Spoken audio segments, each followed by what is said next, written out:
અને બઝર વાગી ચૂક્યું છે। વધુ એક મહત્વના સમાચાર લોકમત 2024 ને લઈને લોકસભાની ચૂંટણીને લઈને આ મહત્વના સમાચાર કે ક્ષત્રિય યુવાનો રૂપાલાના સમર્થનમાં પત્ર એક વાયરલ થયો છે। સોશિયલ મીડિયામાં વાયરલ પત્ર શેર થઈ રહ્યો છે।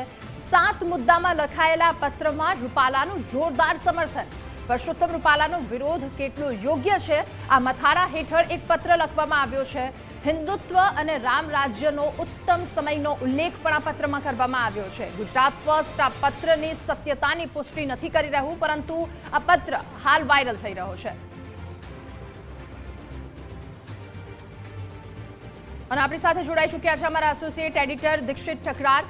દીક્ષિત, સોશિયલ મીડિયામાં હાલ એક પત્ર વાયરલ થઈ રહ્યો છે। બિલકુલ રાધા, આ પત્ર છે તે વાયરલ થઈ રહ્યો છે અને પત્રમાં ઉપર જ લખવામાં આવ્યું છે કે શ્રી પરસોત્તમ રૂપાલા સાહેબનો વિરોધ કેટલો યોગ્ય।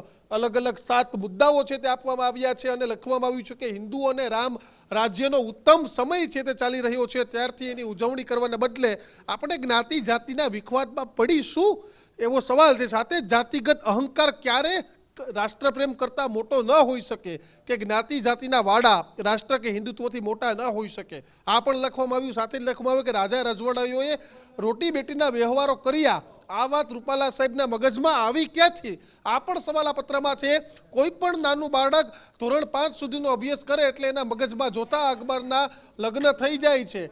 NCERT બોર્ડને દોષિત ઠરાવવું જોઈએ, આ માટે રૂપાલા સાહેબને નહીં એવું પણ પત્રમાં લખવામાં આવ્યું છે। સાથે જ 4 નંબરનો પોઈન્ટ છે તેમાં લખવામાં આવ્યું છે કે રૂપાલા સાહેબનો ઇતિહાસ જોઈ લ્યો, ક્યારે એને ક્ષત્રિય વિરુદ્ધ કોઈ નિવેદન કર્યા નથી, પરંતુ ક્ષત્રિયોના અપાર વખાણ કર્યા છે। અનેક વિડીયો છે તે ઇન્ટરનેટમાં જોવા મળશે। 30 થી 35 વર્ષની નિર્વિવાદિત કારકિર્દી અને ભ્રષ્ટાચાર જેવા દૂષણોથી જો દૂર આ હિન્દુવાદી નેતાને આપણે આવું ફળ આપીશું? સાહેબ જરા તો વિચાર કરો, રૂપાલા સાહેબની મનોસ્તુતિ શું થતી હશે? જે હિન્દુઓના ઉત્થાન અને એમણે જિંદગીના આટલા વર્ષો ખપાવ્યા, તે હિન્દુત્વનો અમૃત એટલે ક્ષત્રિયો એમના વિરુદ્ધ કેવી રીતે થઈ શકે? 6 નંબર પર લખ્યું છે કદાચ થોડું આગુ પાછું બોલાયું પણ હોય ને તો પણ આપણે એમને માની એની ભૂલને હસી કાઢી નાખવી જોઈએ। સમાજ તેમને બાપુ કહે છે, થોડી મોટપ દેખાડો। આદરણીય ભાગવતજીના વિચારો દરેક ક્ષત્રિય યુવાનોને સાંભળવા જોઈએ અને અખંડ હિન્દુ રાષ્ટ્ર માટેના યજ્ઞમાં પોતાનાથી બનતું યોગદાન આપવું જોઈએ। સાથે જ એક નોંધ પણ લખવામાં આવી છે કે હું રૂપાલા સાહેબનો આજીવન વ્યક્તિગત કામ બતાવું। તમે માં આશાપુરાની સોગંદ, હવે વ્યક્તિગત સ્વાર્થની કોઈ વાત ઊભી રહેતી નથી।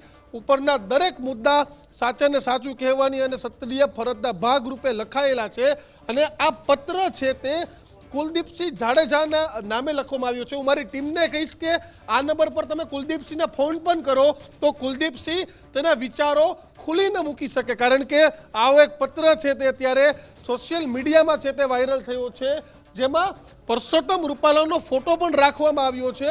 જોઈ શકાય છે કે પરસોત્તમ રૂપાલાનો ફોટો પણ છે અને ઉપર જ લખવામાં આવ્યું છે કે પરસોત્તમ રૂપાલાનો વિરોધ કેટલો યોગ્ય, પરંતુ આ કુલદીપસિંહને અમે ફોન લગાડી રહ્યા છે, અમે આ પત્રની પુષ્ટિ નથી કરતા તેવું કહીએ છીએ, પરંતુ જે નંબર પર ફોન લગાડી રહ્યા છે તેમાં કુલદીપસિંહ અમારો ફોન નથી ઉપાડતા, એટલે કહી શકાય કે કદાચ બીજા બધા પણ ફોન કરતા હશે। આ સમય એવો છે કે તેમાં પરસોત્તમ રૂપાલાનું સમર્થન આપવું રાધા તે પણ ક્યાંક મોટો વિવાદ થઈ શકે, કારણ કે આજે જોયું કાઠી સમાજે એક બાજુ વિરોધ કર્યો, ગઈકાલે અમુક આગેવાનોએ સમર્થન કર્યું હતું, એટલે હવે ગુજરાતની 26 બેઠક પર લોકસભાની ચૂંટણી છે, પરંતુ રાજકોટ બેઠક છે તે જબરજસ્ત હાઈટ વોલ્ટેજ બની ગઈ છે। કિશન, બિલકુલ આ આખું પ્રકરણ હવે ક્યાંક રાજકીય ખીચડી તમને જોવા મળશે, કારણ કે કોઈ રૂપાલાનો વિરોધ કરે છે, કોઈ રૂપાલાનું સમર્થન કરે છે। ક્ષત્રિય સમાજ આવી અને કહી જાય છે કે અમે રૂપાલાજીની સાથે છીએ, જ્યારે આજે બીજો એક ક્ષત્રિય સમાજ જે કાઠી દરબારો છે એ કાઠી રાજપૂતો આવીને કહે છે કે ના, અમે એના વિરોધમાં છીએ, અમારું કોઈ સમર્થન નથી। કાલે કાઠી ક્ષત્રિયોએ એમનું સમર્થન કરીને ગયા હતા।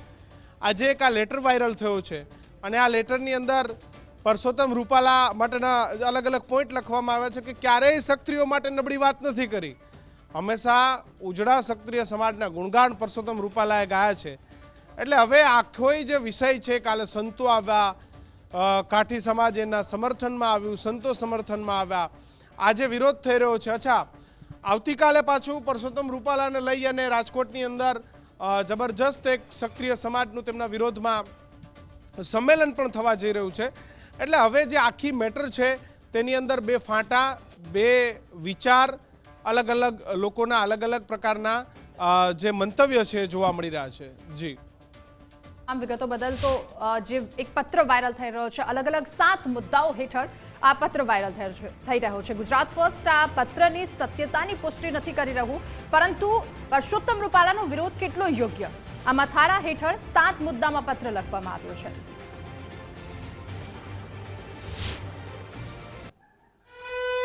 અને ત્યારબાદ ફરી એકવાર બજાર વાગી ચૂક્યું છે. વધુ એક મહત્વના સમાચાર સામે આવી રહ્યા છે રાજકોટથી. રાજકોટના રતનપર ખાતે આવતીકાલે ક્ષત્રિય સંમેલન યોજાશે.